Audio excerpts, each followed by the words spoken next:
हार कर जीतने वाले को बाजीगर कहा जाता है, लेकिन राजनीति में कोई नेता अगर हार जाए और उसके बावजूद भी उसे सियासी इज्जत इतनी ज्यादा मिले कि वो निचले सदन नहीं बल्कि सबसे बड़े सदन में जाने के लिए तैयार हो जाए और उन पर पार्टी या गठबंधन मेहरबान हो जाए, तो आपको ताज्जुब करने की जरूरत नहीं है। इसलिए कि उपेंद्र कुशवाहा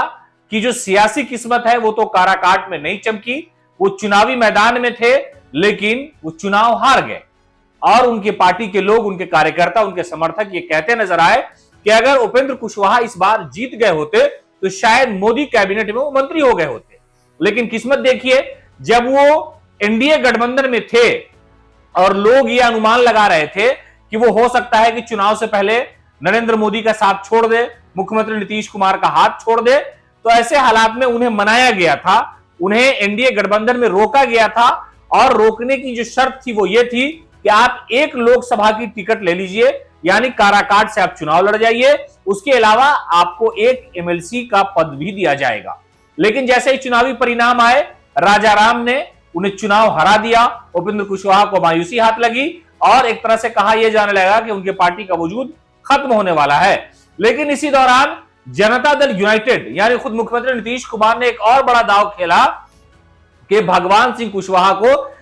एमएलसी बनाने का फैसला लिया, उनके नाम की घोषणा पार्टी ने कर दी। उसके बाद उपेंद्र कुशवाहा को और ज्यादा मायूसी हाथ लगी। उनके कार्यकर्ता ये सोचने लगे कि आखिरकार एनडीए में रहने के बावजूद कुशवाहा समाज के इतने बड़े नेता के साथ इस तरह का सियासी नाइंसाफी क्यों किया जा रहा है। लेकिन हम आपको बता रहे हैं कि ये सियासी नाइंसाफी नहीं है, बल्कि उन्हें सियासी तौर पर और भी ऊंचा बनाने की कोशिश की जा रही है। और जनता दल यूनाइटेड एनडीए गठबंधन उपेंद्र कुशवाहा को वो सम्मान देने जा रही है जिसके बारे में उनके नेताओं ने, उनके कार्यकर्ताओं ने कल्पना नहीं किया होगा। यानी अब जबकि लोकसभा का परिणाम आ गया, बिहार में सबसे ज्यादा राजनीति कुशवाहा के इर्द गिर्द घूम रही है, तो उसी कुशवाहा को सियासत में सबसे ज्यादा ऊपर रखने की कोशिश की जा रही है और जेडीयू इस बात पर मंथन कर रही है और मुख्यमंत्री नीतीश कुमार उपेंद्र कुशवाहा को राज्यसभा भेजने जा रहे हैं। यह एक बड़ा खुलासा हम आपके सामने रख रहे हैं